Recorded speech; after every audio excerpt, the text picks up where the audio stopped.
SSP Kashmir Kandhkot इनफालनी समूह शिकारपुर में अमन बहाल कराने जो task ASP city Shikarpur Syed Fadil Shah Bukhari के ॾेई छॾियो आहे।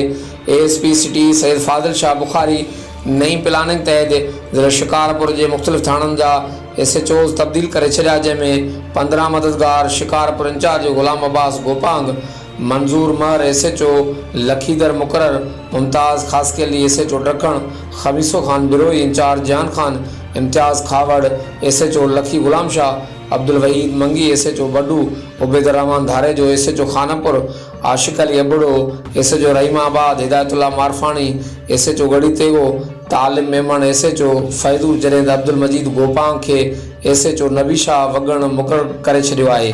वधीक थाननि जूं बदलियूं ऐं मुक़ररियूं गौर हेठियां आहिनि, जेके जल्द कई वेंदियूं। हर वक़्तु आगाह लाइ ॾिसंदा रहो DTN वेब न्यूज़ शिकारपुर।